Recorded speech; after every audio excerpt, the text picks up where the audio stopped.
Dean Marlowe, how are you? Thanks for coming on. It's I'm John good. Murphy I'm and Steve good. Tasker Thank you up here for in having Buffalo. me. We Thank you, appreciate you John. coming Thank on you, with us Steve. today. Hello, are you there, Dean? Yeah, I can hear you now. Yep. Oh, okay, good. Hey, where are you, Dean? I know you grew up in New York City. Are you in the city right now? Yeah, I'm here in Buffalo. Me and the wife are Oh, here. in Buffalo. Okay. Yes, Things are rough down in your hometown of New York these days, huh?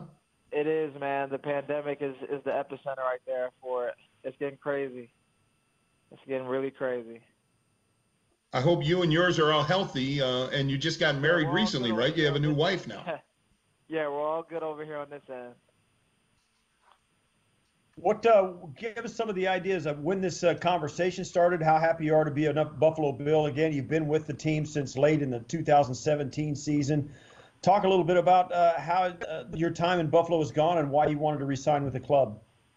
2017 was pretty interesting because of my injury in training camp and having going through a lot of different kind of trials and tribulations that year, and then to come here and join the practice squad in 2017, and then 2018 I signed that futures deal, and it got me back on track, and I was feeling great and feeling healthy, and I had a great off season and great training camp, and managed to stick around and help the team throughout 2018, and then 2019 we've had an awesome year, finishing 10-6, and I was able to contribute in any way, shape, or form they needed me to do that. And now, after the Houston game, we had a couple conversations about me wanting to come back and me being a part of this culture. And it kind of fell off for a little bit just due to the combine and the breaks with the coaches and stuff. And my agent and the Bills had negotiation talks within the last couple months, I would say. And I mean, there's no other better fit for me that me and my agent thought about. And knowing that McDermott has been in my career, my entire career, it's just been the best fit, and it's been the best fit for me, my family, on our end, and just the culture and the organization. Everything has just been a blessing for us. I want to, Dean Marlowe is our guest. I want to ask you about your relationship with Coach McDermott, Dean, because I've read, and maybe you told us on the show, you went undrafted, right, coming out of James Madison University, and it's late in the 2015 draft, and you probably had a thought to yourself, I'm probably not going to get drafted here, and you got a call from the guy who was then the defensive coordinator from the Panthers, Sean McDermott. Tell me what he said to you way back then, 5 years ago. He told me this was probably around the sixth round. And he told me, he said, if anybody calls you within these last 2 rounds and tries to draft you, tell them no. Obviously, a kid out of college would never say anything like that. But Right. now, Yeah. standing here to this day, I understand the reason why, because he has so much faith in me. He's always been through my side in hard times and in good times. So I can understand why he said that. Do you still have the same kind of relationship with him? You guys, you must feel like you can't not escape from him, but he certainly must have. You must feel like he has a soft spot in his heart for you since you've been with him almost every step of your career.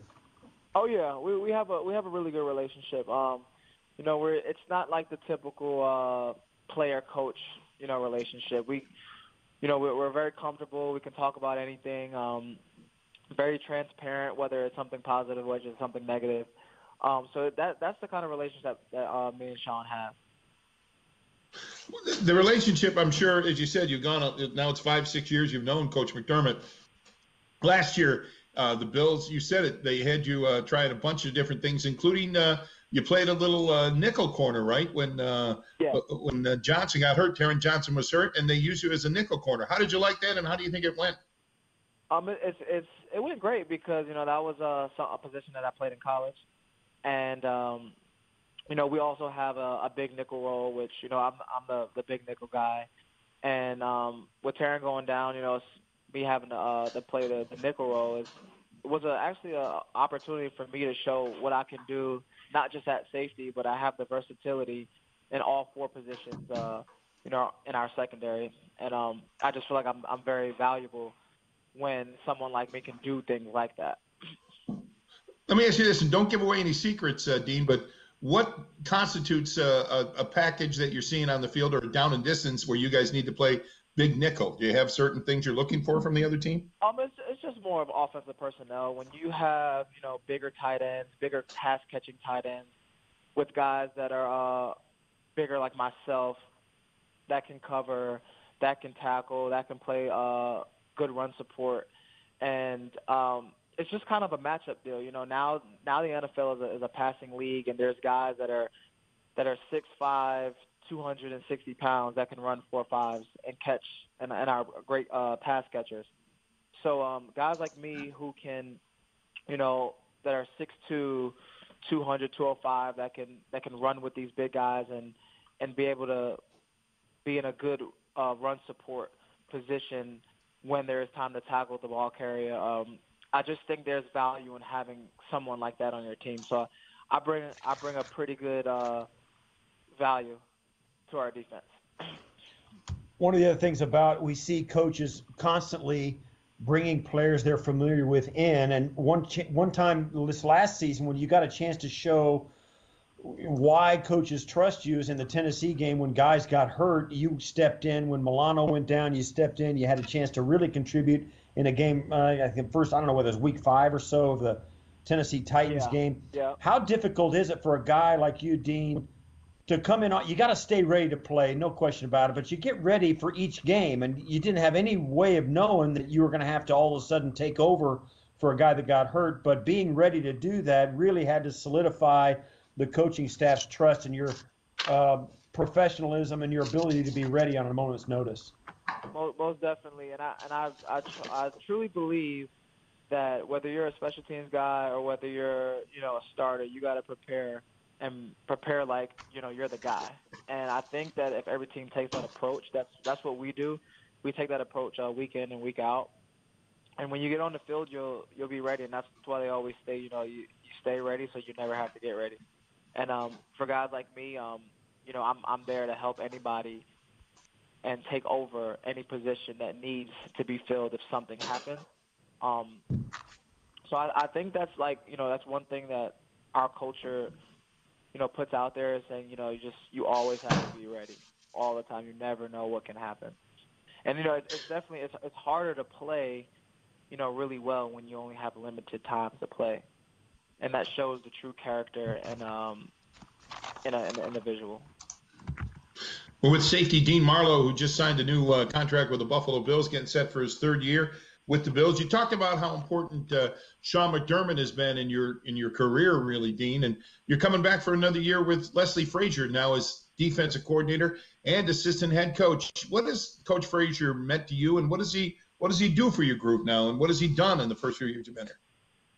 Frazier's done an awesome job. Also a former player, the '85 Bears. So when you have a coach that has been a former player, he knows just something a little bit different. And I think he's done an awesome job with, every level of our defense, from the defensive line to linebackers to secondary, and trying to get our guys prepared week in and week out. He's done everything possible that he can do. He's been a former head coach, so he knows every aspect of the game in all levels, and he's helped everybody. So I think he's done an awesome job.